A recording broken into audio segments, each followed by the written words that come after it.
Hello everybody, my name is Neha Sachdev and I am your English educator at Step Up Academy. So how do you do? How do you do? बच्चे कैसे हो? नहीं, how do you do का मतलब होता है hello.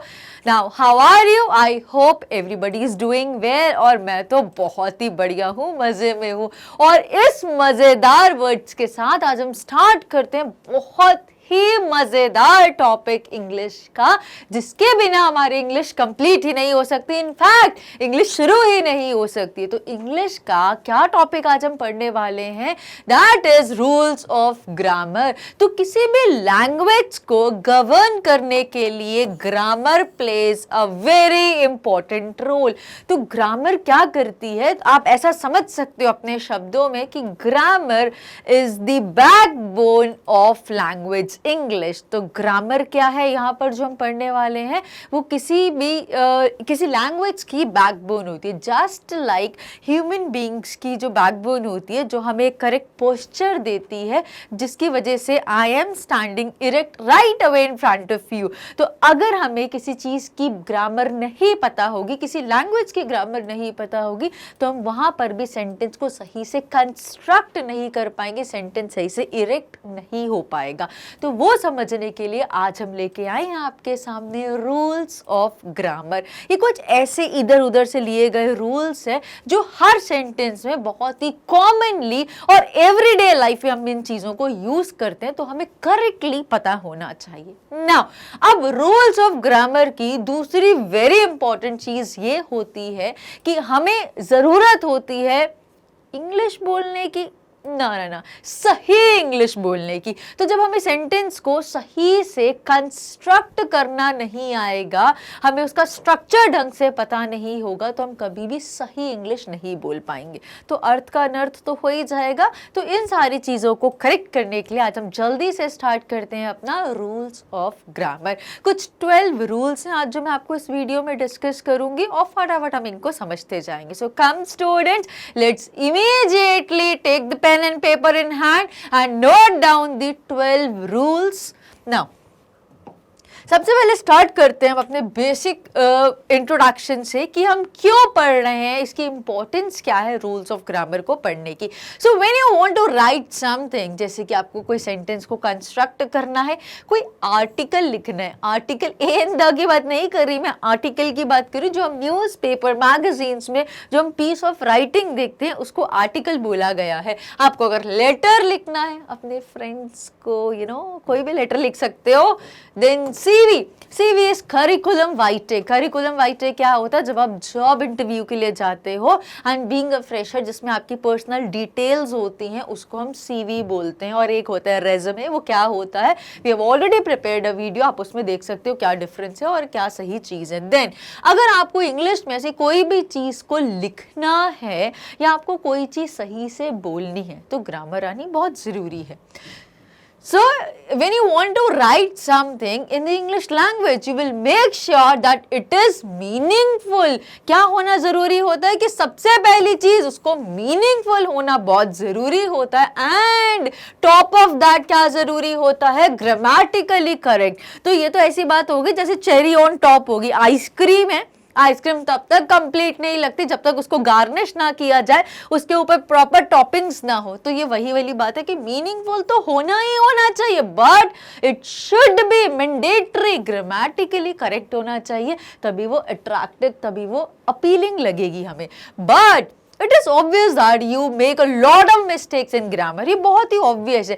We being Indians, we are not native English speaking people. हम अंग्रेजी भाषा लोग नहीं हैं, अंग्रेजी भाषी लोग नहीं हैं, हम लोग नेटिव्स इंडियन हैं। हमने लैंग्वेज को कहीं से लिया है, अडॉप्ट करा है।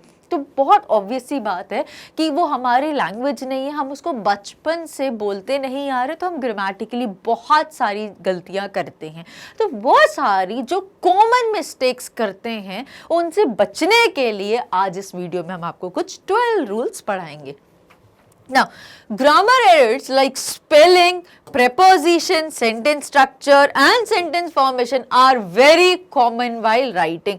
जब हम इंग्लिश में बोलते हैं तो चलो ठीक है, हो सकता है कई बार किसी का ध्यान इधर उधर है तो हम कुछ भी वर्ड बोल के ख़त्म कर सकते हैं, बट व्हाट अबाउट जब हम लिखते हैं तो राइटिंग में ग्रामर का बहुत ही इंपॉर्टेंट रोल होता है, right? So let's try to understand with rule number 1. Rule number 1 बहुत ही बेसिक रूल है, आपको शायद पता होगा ही होगा. Every sentence should start with the capital letter in the first word. जब भी कोई फ्रेश सेंटेंस स्टार्ट करते हैं, चाहे वो बिगिनिंग में हो या फुल स्टॉप के बाद कोई नया सेंटेंस स्टार्ट किया हो, तो मेक श्योर वो हमेशा क्या होना चाहिए, कैपिटल लेटर होना चाहिए. In the English language, when you are starting a sentence, then make sure that you capitalize the first letter of the first word. First letter, first alphabet of the first word. For example, my name is Neha, तो हम यहाँ पे कैसे लिखेंगे, माई. तो ये क्या करा, जो फर्स्ट अल्फाबेट है फर्स्ट वर्ड का, it must always be capitalize. तो ये हमने ये यूज करा, right? Then also remember that you need to capitalize even when you start a new paragraph. और ये कब कब होता है, जब हम पैराग्राफ को शुरू करें, फर्स्ट इंट्रोडक्टरी ओपनिंग सेंटेंस तो होगा ही कैपिटल, फुल स्टॉप के बाद कंटिन्यूएशन में चल रहा है वो भी कैपिटल होगा, पैराग्राफ चेंज करेंगे, न्यू शुरू कर रहे हैं पैराग्राफ, तब भी कैपिटल होगा. एग्जाम्पल देखते हैं. माई बेस्ट फ्रेंड्स नेम, मेरे बेस्ट फ्रेंड का नाम. ये क्या है, बेस्ट फ्रेंड बहुत सारे हैं, क्या है ये? तो ये वाला रूल ये भी हम आगे अभी डिस्कस करेंगे. So please keep watching the video till the end. Till the and बोला मैंने, क्यों बोला, गलत बोल दिया? नहीं, ये चीज भी मैं अभी क्लियर करूंगी आने वाले रूल्स में कि मैंने ऐसा क्यों बोला. टिल दी एंड, हम तो द बोलते, तो दादी, दादी का रूल नहीं बता रही. ये THE का क्या रूल है, कभी हम द बोलते हैं और बहुत लोग कई बार इसको दी बोलते हैं. तो क्या चीज है, क्या रूल है इसका, वो भी आज हम इस वीडियो में डिस्कस करने वाले हैं. सो द नेक्स्ट इज, इसको सही तरीके से कैसे प्रोनाउंस, सही स्ट्रक्चर क्या होना चाहिए, इट शुड बी एम को कैपिटल करना. Because rule 1 states that जब भी किसी नए सेंटेंस की शुरुआत की जाए तो पहला वर्ड का first alphabet, first letter ABCDEFGHIJXYZ तक हमेशा कैपिटल होना चाहिए. That's it. Hope it is very clear, right? ये बहुत ही बेसिक था और आप लोग एक्वेंटेड होंगे. एक्वेंटेड का मतलब नहीं पता, एक्वेंटेड मीन्स आप लोग भी परिचित होंगे. Now, here we go with the next rule. Every sentence should either end with a full stop or a question mark or an exclamation mark. अब punctuation की अगर हम बात करें, punctuation क्या होता है, full stop हो गया, कॉमा, जैसे देखो ये full stop हो गया, इसको एक पीरियड भी बोला जाता है ग्रामर में. कॉमा हो गया, फिर होता है हमारा कोलन हो गया, फिर होता है सेमी कोलन होता है, क्वेश्चन मार्क होता है, एक्सक्लामेशन होता है. ये जो सारी मार्क्स जो यूज़ करे हैं मैंने, जो चिन्ह यूज़ करे हैं, इनको हम पंक्चुएशन मार्क्स बोलते हैं. सेंटेंस को पंक्चुएट करने के लिए बहुत ज़रूरी होते हैं. एक एग्जाम्पल से बताती हूँ क्यों इनकी इतनी इंपॉर्टेंस होती है पंक्चुएशन मार्क्स की. देखो ये देखते हैं, लेट्स ईट मॉम. अब इसका मतलब क्या हुआ, let's eat mom. Let's eat mom, हम चलो मम्मी को खाते हैं. अब एक में अगर मैं ऐसे लिखूं, लेट्स ईट कॉमा मॉम, अब इसका मतलब है लेट्स ईट, अब पॉज लिया, मॉम, अब हम मॉम का अटेंशन ले रहे हैं और पहले बोला लेट्स ईट, चलो खाते हैं, अब पॉज लिया, किसको एड्रेस करा जा रहा है, मॉम को. तो इसका एक का मतलब था कि लेट्स ईट मॉम, चलो मम्मी को ही खा लेते हैं, और दूसरे में हमें क्या समझ में आया कि लेट्स ईट, चलो खाते हैं, और कॉमा, पॉज लिया, छोटा सा पॉज लिया. कॉमा का मतलब छोटा सा पॉज होता है. और फिर मैंने क्या बोला, मॉम, तो मतलब मॉम को बताते हुए, मॉम को सिग्निफाई करते हुए, पॉइंट आउट करते हुए मैं बोल रही हूँ लेट्स ईट, चलो खाना खाना शुरू करते हैं, XYZ कोई भी चीज खाने की शुरुआत करते हैं. तो this is the major difference कि हमें पंक्चुएशन के बारे में पता होना क्यों जरूरी है. So now with this words हम इसी पॉइंट को फिर से कंटिन्यू करते हैं. Every sentence should either and with the full stop with question mark और एन एक्सक्लेमेशन मार्क। अगर आपको किसी सेंटेंस को कंप्लीट बनाना है तो कंप्लीट करने के लिए सिर्फ 3 पंक्चुएशन मार्क्स का यूज किया जाता है, जिसमें सबसे पहला होता है आपका फुल स्टॉप, दूसरा होता है क्वेश्चन मार्क और तीसरा होता है एक्सक्लेमेशन मार्क। ये 3 हमारे पंक्चुएशन मार्क्स हैं जो सेंटेंस को कंप्लीट बनाने के लिए यूज किए जाते हैं। ध्यान रखिए, if you want to end a sentence then make sure that you need to use a full stop. अगर आपको सेंटेंस को एंड करना है, कंप्लीट करके एंड करना है, यू हैव टू यूज करना ही होगा। क्या? या तो फुल स्टॉप यूज कर लो, और क्वेश्चन कब यूज करोगे? जब हमारा सेंटेंस कोई W या H वर्ड से स्टार्ट हुआ है, कुछ पूछ रहा है, इंटरोगेटिव सेंटेंस है। What is your name, what, how are you, तो what, how, who, when, which, whose, whom, how, ये जो सारे वर्ड्स हैं, इनसे अगर कोई हमारा सेंटेंस शुरू हो रहा है तो वो इंट्रोगेटिव सेंटेंस होगा। और इंट्रोगेटिव सेंटेंस को कंप्लीट करने के लिए, एंड देने के लिए हम क्वेश्चन मार्क का यूज करते हैं। और लास्ट में एक्सक्लेमेशन का यूज कहाँ पे किया जाता है? तो एक्सक्लेमेशन ये फीलिंग्स, इमोशंस बताने के लिए यूज किए जाते हैं। जब हमें सरप्राइज, एक्साइटमेंट, हैप्पी, सैड, ये जो फीलिंग्स होती है ना, इनको एक्सप्रेस करना हो तो एक्सक्लेमेशन मार्क जैसे कि कुछ वर्ड्स होते हैं जो हमें ट्रिगर करते हैं कि एक्सक्लेमेशन मार्क आएगा सेंटेंस में। फॉर एग्जाम्पल वाओ, या फिर हुर्रे, yippee। तो ये कुछ ऐसे वर्ड्स हैं, वाओ, हुर्रे, yippee, ये वाले क्या वर्ड्स हैं? फीलिंग बता रहे हैं। तो जब कोई ऐसा वर्ड यूज किया गया है सेंटेंस में तो वहां पर फुल स्टॉप नहीं आएगा, बिकॉज वो सेंटेंस नहीं है एग्जैक्टली। और पूछ तो वो कुछ रहा ही नहीं, तो क्वेश्चन मार्क भी नहीं आएगा। वहां से हमें पता चलेगा ये फीलिंग बता रहा है कि हम खुश हुए, हमें शॉक लगा, हम सरप्राइज हुए, हमें बुरा लगा, ये वाली फीलिंग्स बताने के लिए। तो वहां पर हम सेंटेंस को एंड करेंगे यूजिंग एन एक्सक्लेमेशन मार्क। मैंने क्या बोला? Using an exclamation. तो एन क्यों बोला? मैं ये भी बोल सकती थी यूजिंग एक्सक्लेमेशन मार्क।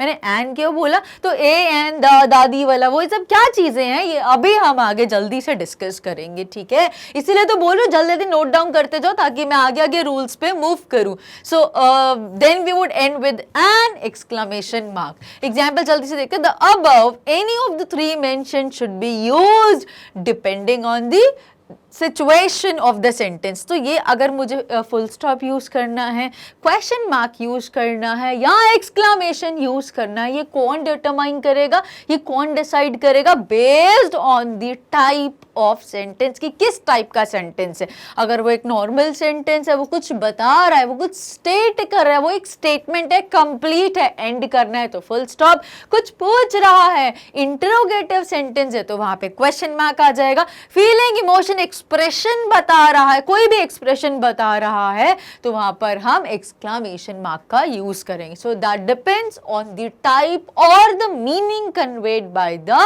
सेंटेंस। तो I hope this is clear. अब एक एग्जाम्पल जल्दी से देखते हैं। For example let us consider a few example with its usages. इनका पर्पस क्या होता है कुछ एग्जाम्पल्स का।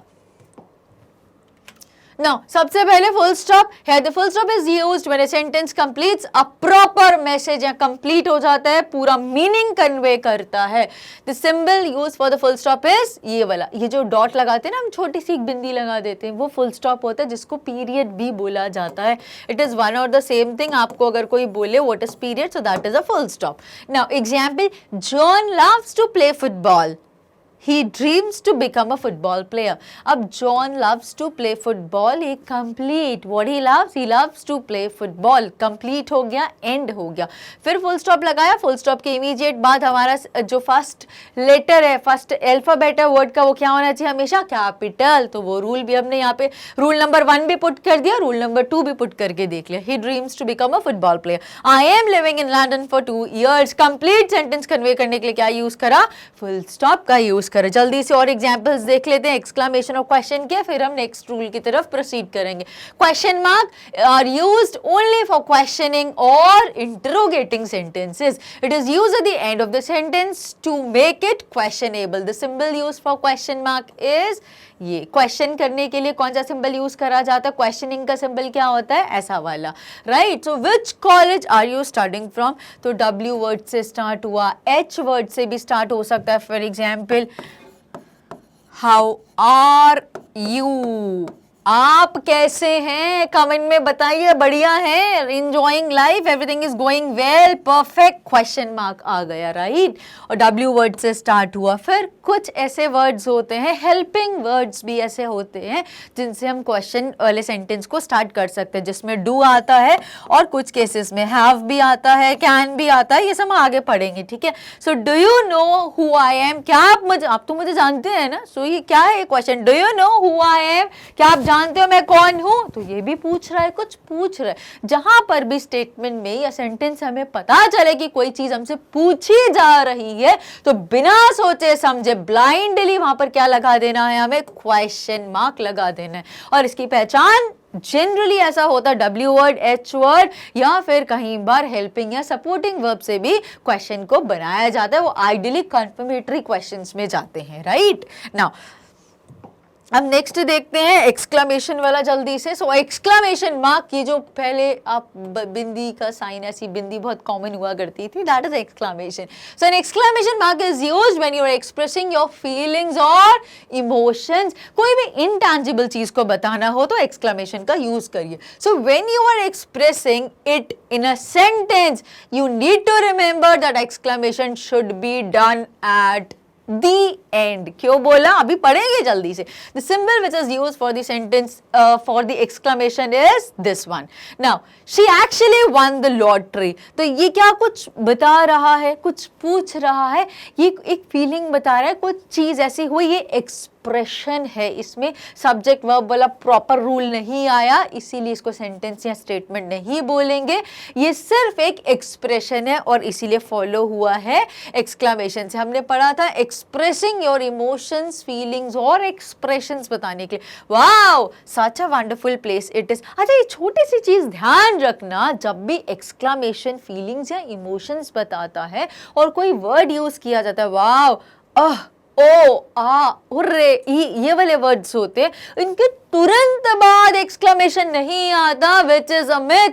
आपको ऐसा लगता होगा कि इन वर्ड्स के इमीडिएट बाद एक्सक्लेमेशन आता है। No, never. इनके बाद कॉमा आता है, वो कंप्लीट करते हैं अपनी बात को और फिर एक्सक्लेमेशन आता है। याद रखना, वेरी इंपॉर्टेंट थिंग।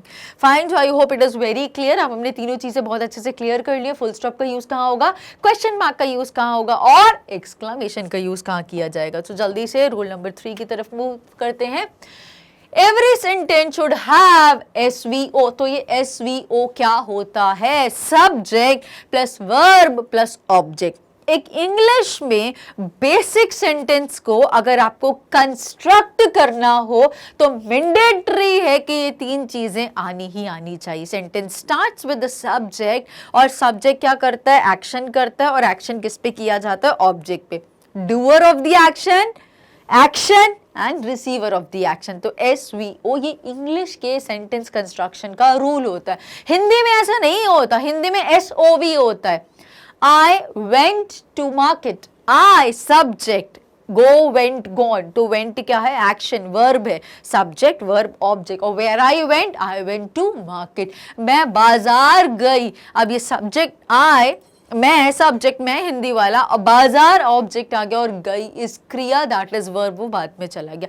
तो इंग्लिश का सेंटेंस और हिंदी के सेंटेंस के जो रूल होते हैं वो बिल्कुल अलग होते हैं।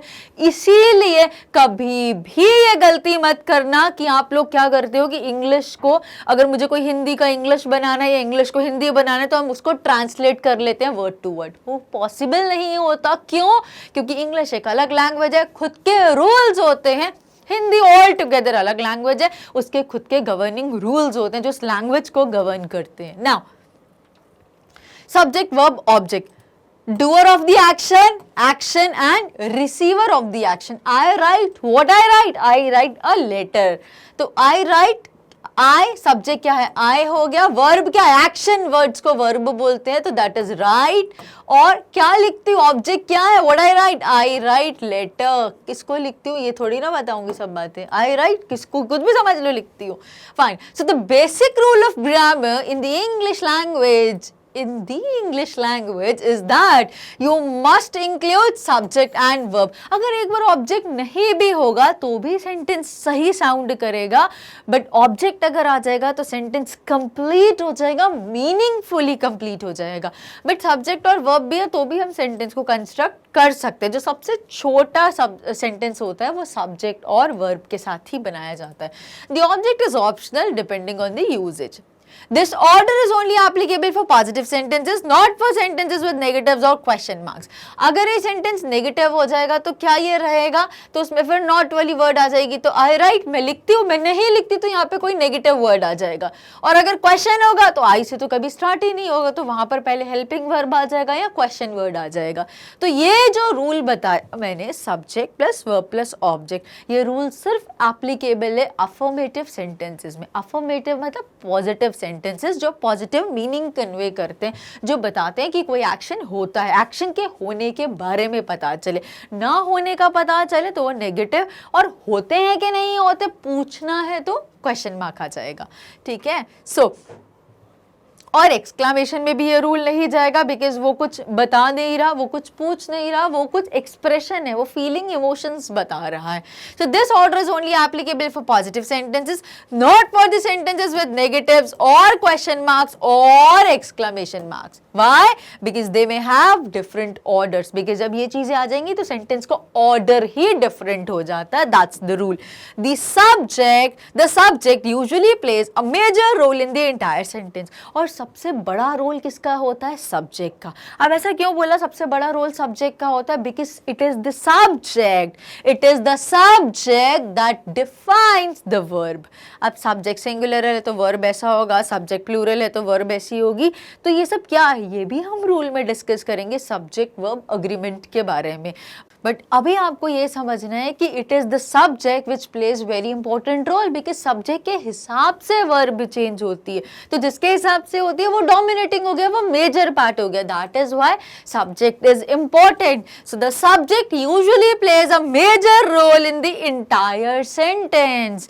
It helps you to give an idea of who is performing an action, who is talking to whom. हमें सब्जेक्ट के बारे में क्या पता चलता है, एक्शन किसके द्वारा परफॉर्म किया गया, कौन किससे बात कर रहा है। तो बिकॉज जो एक्शन होता है वो करता कौन, एक्शन खुद तो होता नहीं है, सब्जेक्ट करता है। तो सब्जेक्ट का बहुत इंपॉर्टेंट रोल होता है इन दो मेजर पर्पस की वजह से। जल्दी समझते हैं नेक्स्ट स्लाइड्स के through. So the verb is usually the action which is performed by the subject. A verb क्या होता है, जिसको perform कौन करता है, subject। तो subject important हुआ, and the object is usually on which the action is performed. और object तो और least important होता है, क्यों, because action किस पर हुआ, एक्शन को किसने किया, सब्जेक्ट ने, और एक्शन किस पर हुआ, ऑब्जेक्ट पे। तो ऑब्जेक्ट तो बहुत कम रोल प्ले करता है, और एक्शन किसने किया, तो एक्शन इतना इंपॉर्टेंट नहीं, किसने किया, doer of the action is very important. Doer of the action, then comes the action, and then comes the receiver of the action, जिसको हम ऑब्जेक्ट बोलते हैं, which is usually on which the action is perform. Sometimes a few sentences don't mention the subject. अब कुछ cases ऐसे होते हैं जहां पे सब्जेक्ट मेंशन ही नहीं होता, प्रोबेबली वो ऐसे सेंटेंस होते हैं जहां पे doer of the action is unknown और हिडन।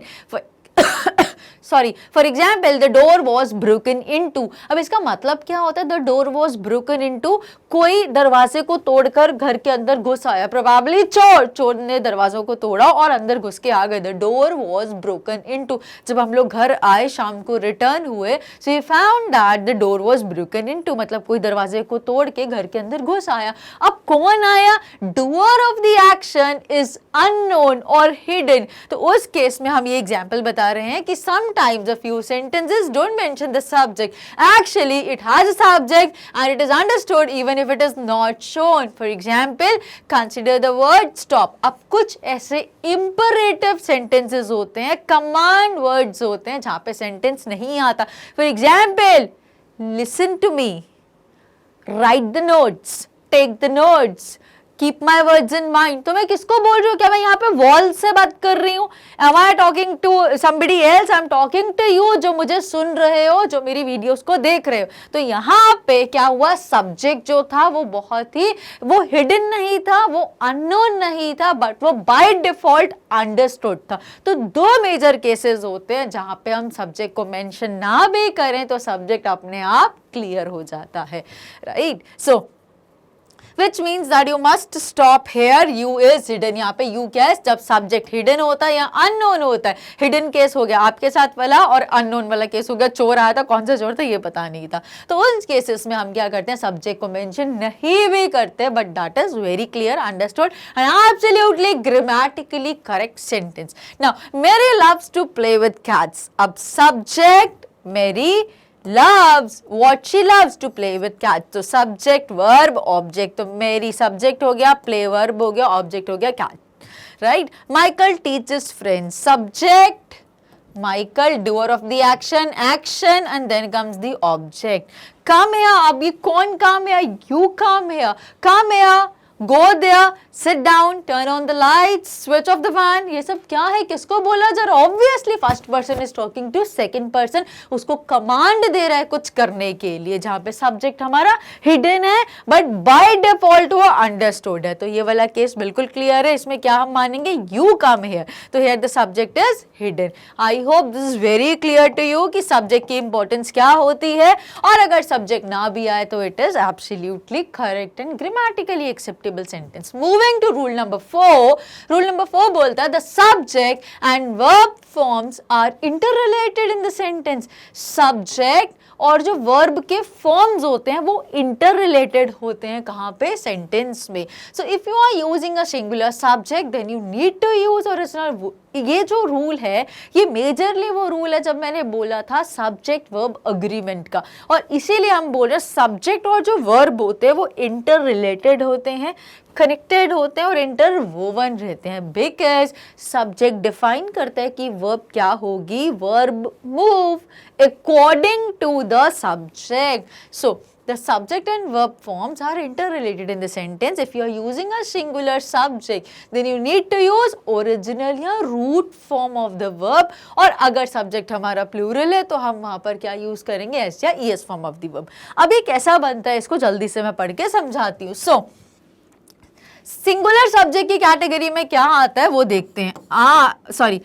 ही, शी, इट, या फिर किसी का नाम, let me take my name. ये कौन हो गया, he, I am talking to he कौन है, कोई मस्कुलाइन जेंडर का सिंगुलर पर्सन है, मेल सिंगुलर है तो ही, फीमेल सिंगुलर है तो शी, इट किसी नॉन लिविंग ऑब्जेक्ट्स के लिए, एनिमल्स बताने के लिए, बर्ड्स बताने के लिए, और ये किसी का नाम, इंडिविजुअल नाम भी हो सकता है। सारे सिंगुलर कैटेगरी के सब्जेक्ट्स होते हैं। प्लूरल कैटेगरी की बात करें तो आई और यू को एक्सेप्शनली ट्रीट किया जाता है, एंड देन कम्स वी और दे। तो ये जो आई यू वी दे होता है ये प्लूरल कैटेगरी के सब्जेक्ट्स होते हैं, जिसमें ये जो वी और दे हैं ये कोर कैटेगरी के प्लूरल है। कैसे, वी मतलब हम सब, दे मतलब वह सब। अब आई यू क्यों प्लूरल होता है, because I become you and you become I. मैं आपसे अगर पूछ रही हूँ तो मैं आपसे पूछूंगी हु आर यू, और आप मुझे यू करके आंसर नहीं दोगे, आप बोलोगे आई एम whatever। तो यू मैंने पूछा तो आपने आई बना दिया, आप मुझसे पूछोगे तो मैं उसको आई कर दूंगी। तो हम अपने आप के लिए, स्वयं के लिए हमेशा फर्स्ट पर्सन आई रहते हैं, और सेकंड पर्सन जिससे हम बात कर रहे होते हैं, चाहे वो सिंगुलर हो चाहे प्लूरल हो, हम हमेशा उसको यू की कैटेगरी में कंसीडर करते हैं, और ये इंटरचेंज होते हैं। तो इसीलिए आई और यू को भी हम प्लूरल कैटेगरी में मानते हैं। अब अगर सब्जेक्ट हमारे सिंगुलर है, देखो यूनिवर्स बहुत बैलेंस होके चलता है, तो अगर कोई चीज हल्की है तो उसको हम भारी बना देते हैं। भारी कैसे बनाएंगे, सब्जेक्ट किसके साथ अग्री होता है, वर्ब के साथ। तो यहाँ पर जो वर्ब है वो भारी करेंगे तो कभी एस लगा देंगे या फिर कभी ईएस लगा देंगे। अब ये क्या रूल है एस और ईएस का, उसको भी हम डिस्कस करेंगे, राइट। और यहाँ पर क्या है, अब हमारा सब्जेक्ट ऑलरेडी भारी है तो बैलेंस तो करना है ना चीजों को, तो वर्ब को थोड़ा सा हल्का कर देंगे। तो हल्के का मतलब होता है जो यहाँ पे वर्ब है वो कौन सी होगी, ओरिजिनल फॉर्म में ओरिजिनल फॉर्म बोल सकते हो या फिर उसको root form of the verb भी बोला जा सकता है। तो subject plus verb, subject singular है तो वर्ब एस और ईएस फॉर्म में आएगी, सब्जेक्ट अगर प्लूरल है तो वर्ब हमारी ओरिजिनल या रूट फॉर्म में आएगी, as it is go, come, play, sit, stand, teach, ये वाली form.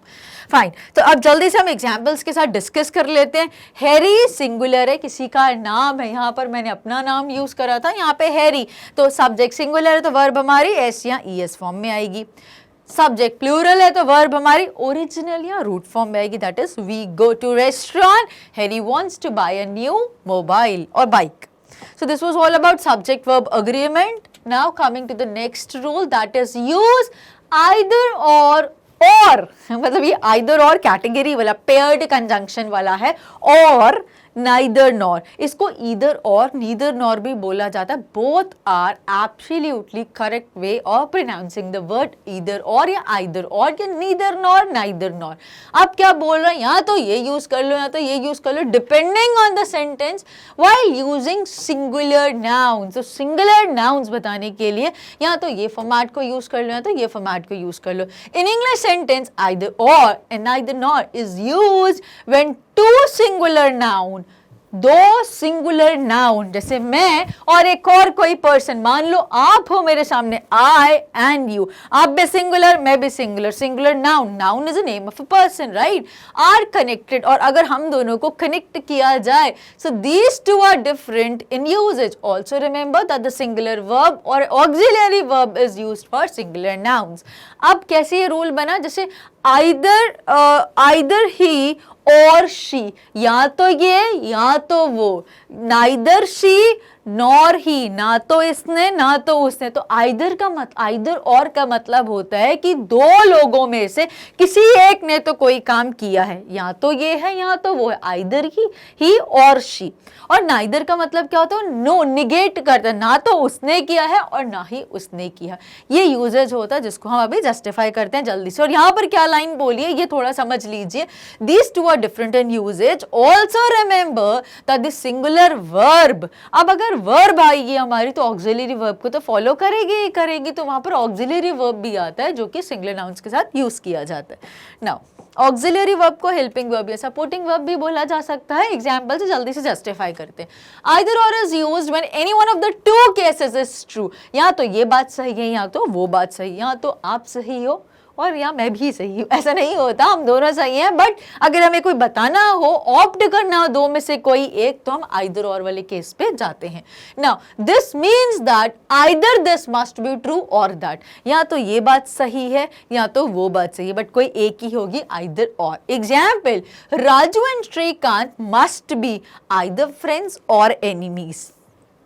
Raju singular noun, Shrikant singular noun, connect करा एंड का यूज करके, और यहाँ पे क्या बताया, आइदर ये होंगे या तो ये होंगे, या तो वो दो लोग हैं या तो वो आपस में दोस्त होंगे, क्योंकि वो हमेशा इकट्ठे दिखते हैं, तो या तो वो दोस्त होंगे, या लड़ते रहते हैं तो भी इकट्ठे रहते हैं, या तो वो दुश्मन होंगे। This is what I want either T और कॉफी, या तो मुझे टी दे दो या तो कोई कॉफी दे दो। इसका मतलब क्या, मुझे कोई हॉट बेवरेज ही चाहिए, मतलब I would not go with cold beverages, इसका मतलब ये। Fine, let's immediately see, with neither nor के साथ भी यही चीज अप्लाई होती है। नाइदर नॉर, ये नॉर है, neither nor is used when two of the subject cases are false. ना तो ये, ना तो मुझे चाय चाहिए ना तो मुझे कॉफी चाहिए, तो क्या चाहिए, कोल्ड कॉफी चाहिए, राइट, कुछ और चीज चाहिए। So this means that both are false, both are not applicable, negate कर रहे हैं, ना कर रहे हैं हम। Neither I nor you broke the vase, ना तो मैंने करा और ना ही आपने करा, हम दोनों में से किसी ने नहीं करा, ना बताने के लिए, बट दो ऑप्शंस अवेलेबल होनी चाहिए, दो नाउन्स अवेलेबल होने चाहिए। Neither John nor Mike is late today, ना तो वो लेट हुआ ना तो ये लेट हुआ। तो जब हमें निगेट करना होता है दो लोगों के बीच में, ना जब पता हो कि उसने भी नहीं करा और सेकंड पर्सन ने भी नहीं करा, तो उस केस में हम नाइदर नॉर यूज करते। बस पॉइंट ये याद रखना है, अगर आइदर आया है तो और फॉलो करेगा, नाइदर आया है तो नॉर फॉलो करेगा, बिकॉज ये पेयर्ड कंजंक्शन के एग्जाम्पल रहते हैं और ये इकट्ठे ही चलते हैं। Now Rule number 6 states that proper noun should be capitalized anywhere in the sentence. ये बहुत ही सिंपल रूल है. Proper noun क्या होते हैं? जब हम किसी का एग्जैक्ट बताएं, जैसे फॉर एग्जाम्पल नेहा, भोपाल, न्यू दिल्ली, मुंबई, ये प्रॉपर नाउन्स है. Name of a place, animal, thing, किसी भी जगह का नाम, किसी भी anything that probably exist in this universe and has a name is a proper noun.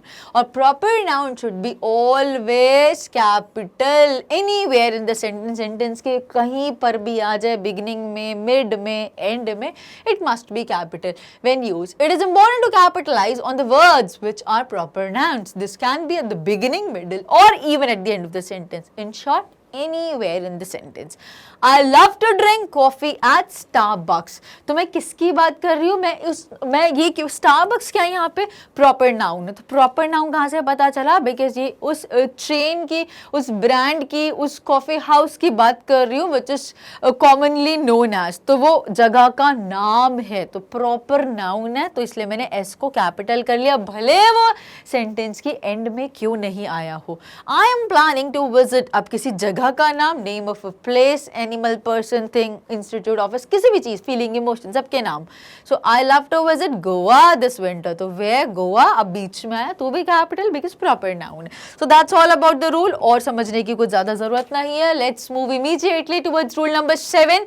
क्या बोलता है? Common nouns. अब कॉमन नाउन क्या होते हैं? फॉर एग्जाम्पल मैं बोलूं I am talking to you students, तो मैं कॉमनली सबको एक मान रही हूं. I am talking to students. अब इसमें मैंने प्रॉपर नहीं बताया, पर्टिकुलर किसी लड़का या लड़की का नाम नहीं लिया, तो ये प्रॉपर नहीं हुआ. अगर मैं इसमें से किसी एक का प्रॉपर नाम दूंगी तो वो प्रॉपर नाउन हो जाएगा. प्रोसाइसली जब मैं बोलूंगी, ऐसा नहीं करा, मैं सबको एक कैटेगरी कंसिडर कर रही हूँ कि मेरे लिए सब बच्चे बराबर हैं, students. So that is common noun. Common noun should be capitalized only at the beginning.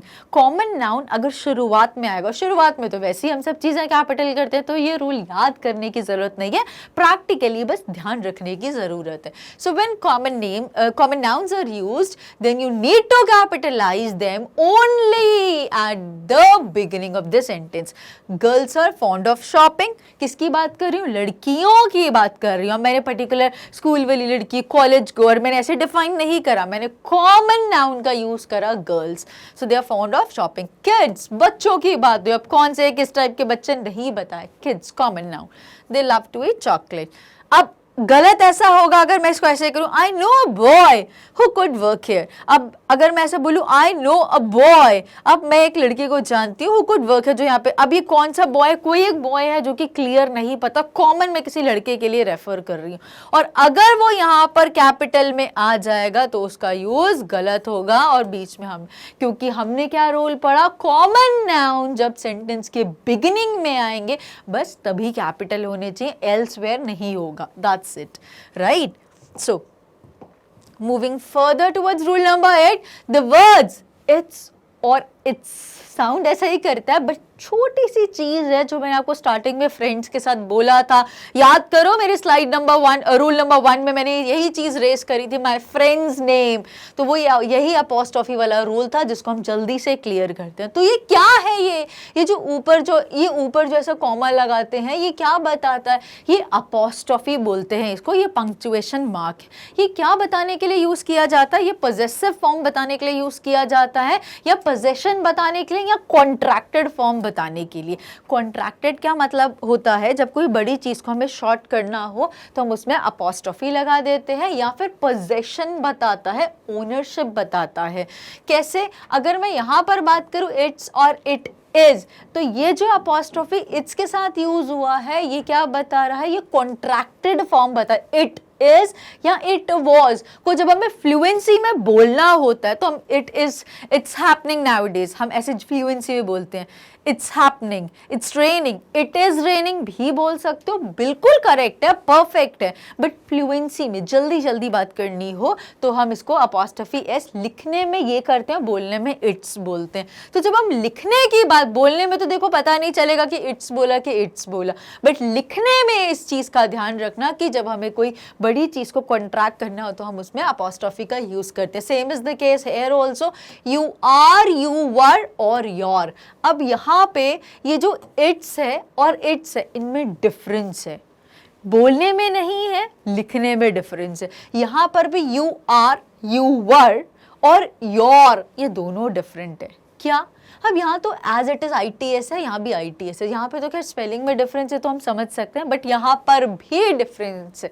क्या डिफरेंस है? तो ये जो इट्स है, अगर मैं बोलूँ नॉन लिविंग थिंग के लिए इट, इसकी कोई चीज बतानी, its tip is not working, its tip has been broken, तो इसकी टिप अच्छे से नहीं चल रही, इसकी टिप ब्रेक हो गई है, टूट गई है।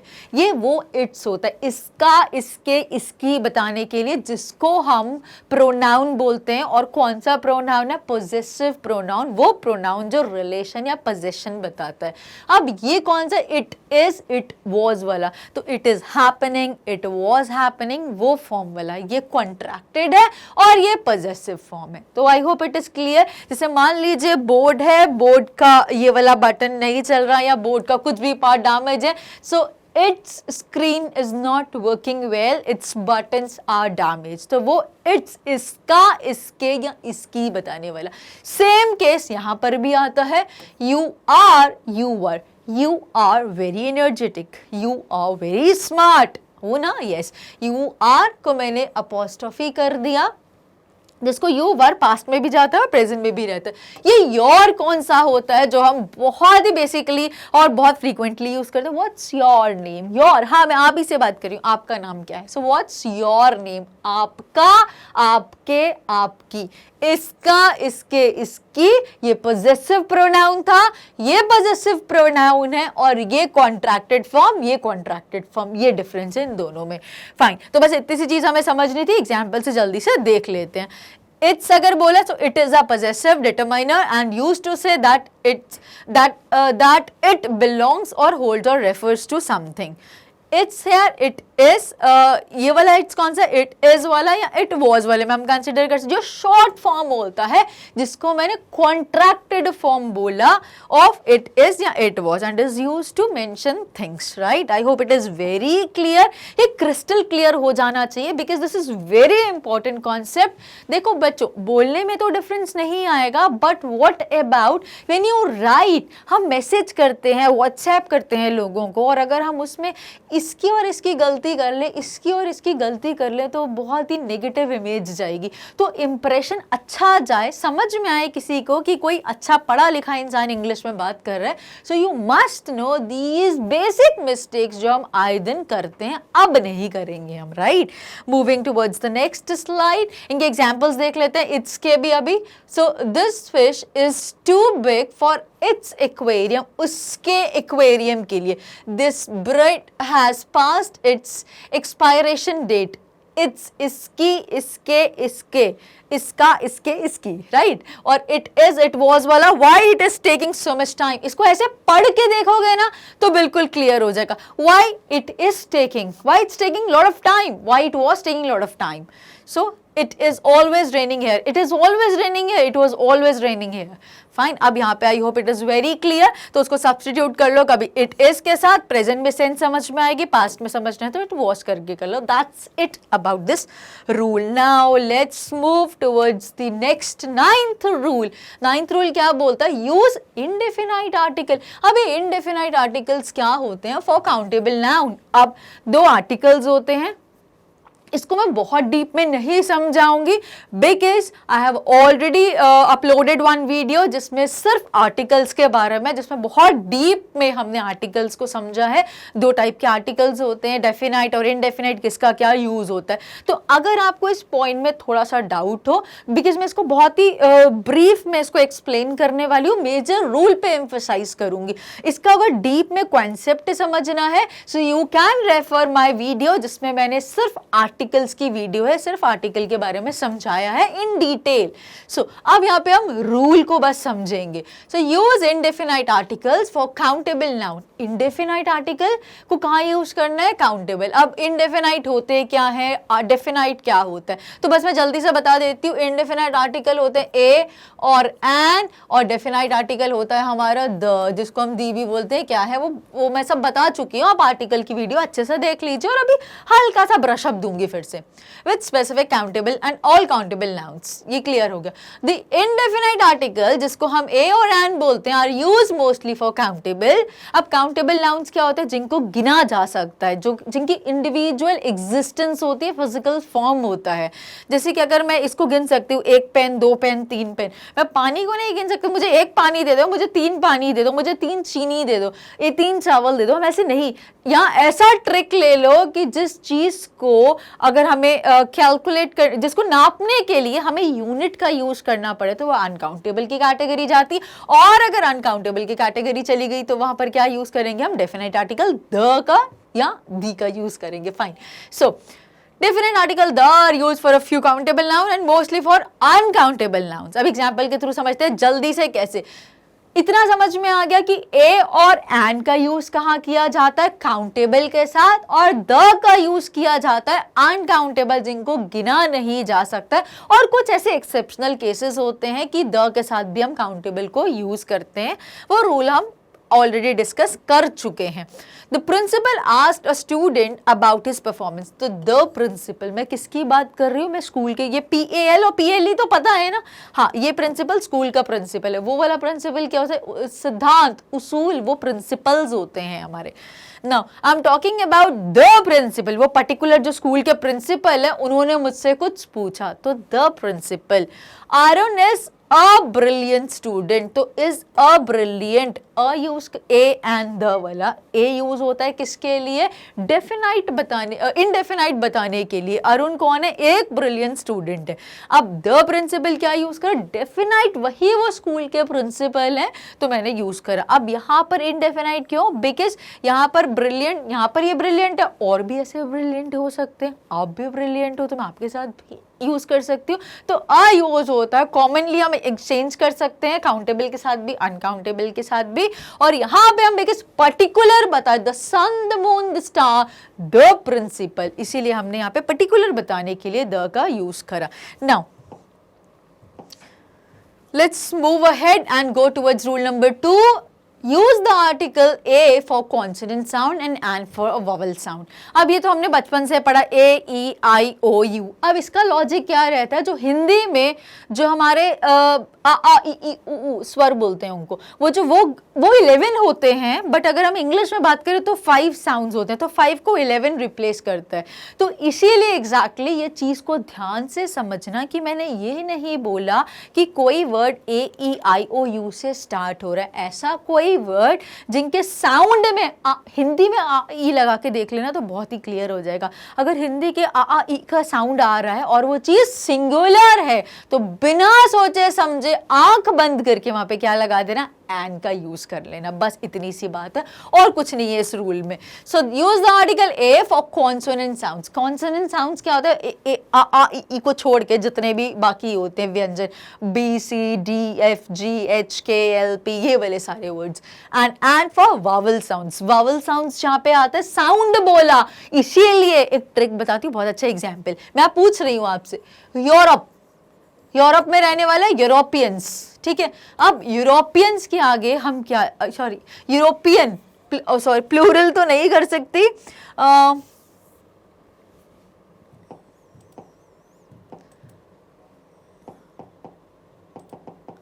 प्लूरल नहीं करूंगी, यूरोपियन। अब मैं एक यूरोपियन की बात कर रही हूँ जो यूरोप में रहने वाला है। अब यहाँ पे ए आएगा, एन आएगा कि द आएगा या दी आएगा? तो क्या आएगा? जल्दी से बताओ। यस, यहाँ पे अगर मैं एक की बात कर रही हूँ ये तो क्लियर हो गया, यहाँ पे मैं सिंगुलर की बात कर रही हूँ क्योंकि मैंने इसमें एस क्यों हटाया? एस हटाया, अगर नहीं हटाती तो अब रूल क्लियर होगा, और एस अगर लगा दूंगी तो प्लूरल हो जाएगा, और जब प्लूरल हो जाएगा तो ए और एन की कंडीशन ही नहीं बनेगी जो मुझे आपको समझानी थी, इसीलिए मैंने एस को यहाँ से हटा दिया। ना सिंगुलर है यूरोपियन, अब साउंड क्या कर रहा है? यूरोपियन। AEIOU वाला, AEI वाला यूरोपियन, तो यू का साउंड आ रहा है, इसीलिए हम ये नहीं देखेंगे कि यहाँ पे AEIOU है, AE है इंग्लिश वाला, but sound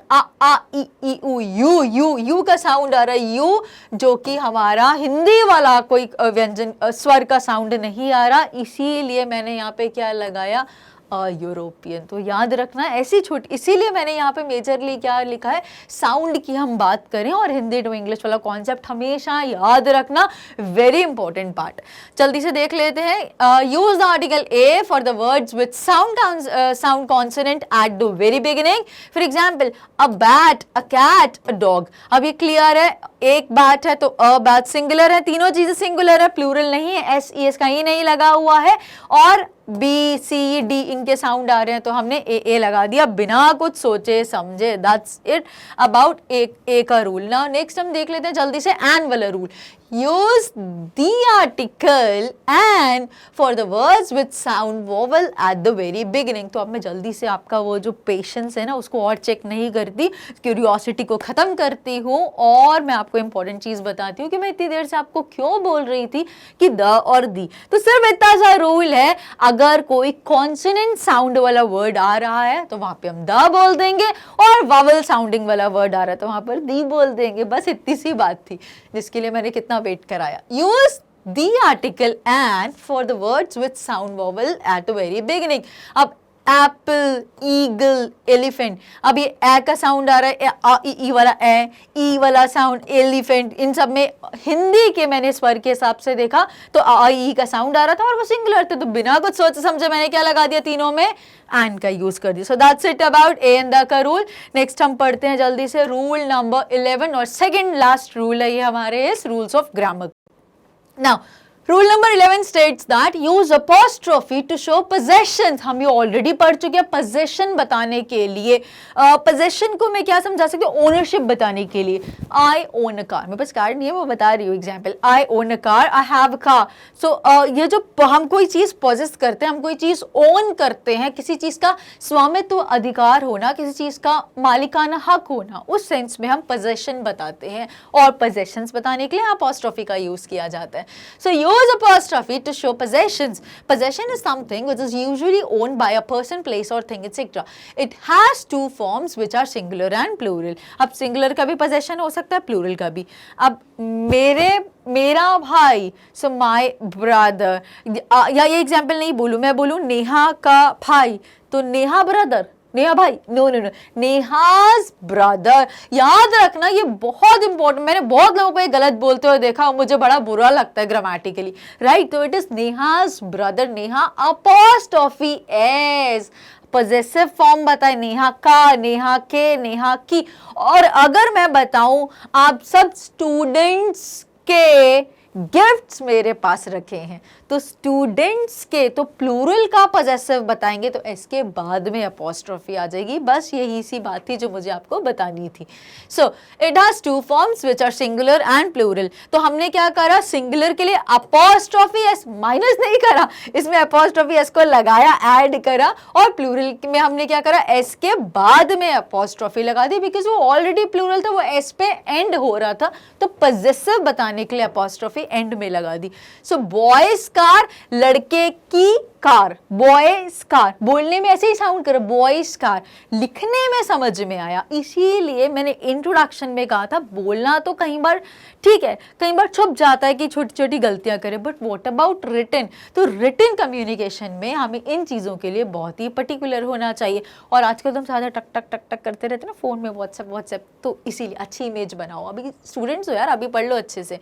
so boys car, boy की कार, ये सिंगुलर का रिलेशन बताया। अब अगर मुझे लड़कों की कार बताना है तो मैं क्या करूंगी, इसके बाद apostrophe. That's it with the rule number 11. Let's immediately end with the slide with the last rule, that is rule number 12. Active voice is more preferred than passive voice in the English language। हमेशा ध्यान रखना, active voice को use करो, वो ज्यादा prefer की जाती है, ज्यादा ईज होती है अंडरस्टैंडिंग में, बहुत ज्यादा डिफरेंस नहीं होता। हम आपको ऐसे पकड़े, हम घुमा के पकड़े, वही वाली बात है।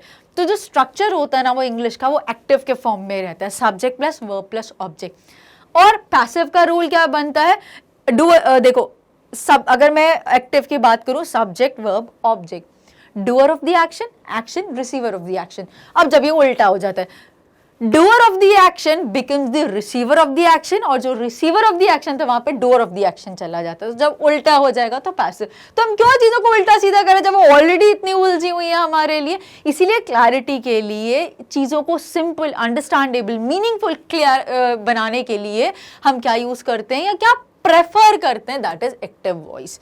Majority of the people recommend writing active voice rather than passive voice while writing articles, applications, etc. Active voice is used when subject doer of the action is important and passive voice is used when the object receiver of the action is important. एक और important चीज है कि हम active को passive में क्यों करते हैं। When the doer of the action is not important but receiver of the action is important. Ram killed Ravan. अच्छा ठीक है, बट मेरे को ये नहीं जानना किसने मारा। भाई मेरे को तो ये जानना है who is no more in this world now. So Ravan was killed by Ram. तो ये वाला चीज, जब doer of the action important नहीं होता, रिसीवर किस पे एक्शन किया गया वो ज्यादा इंपॉर्टेंट होता है, उस पर ज्यादा एम्फसाइज होता है, तो हम पैसिव यूज करें। अदरवाइज पैसिव रिकमेंड नहीं होती फॉर्मल या ऑफिशियल राइटिंग में। कुछ एग्जाम्पल्स ऐसे होते हैं जो पैसिव में ही बनते हैं, तब हमें यूज करना ही पड़ेगा।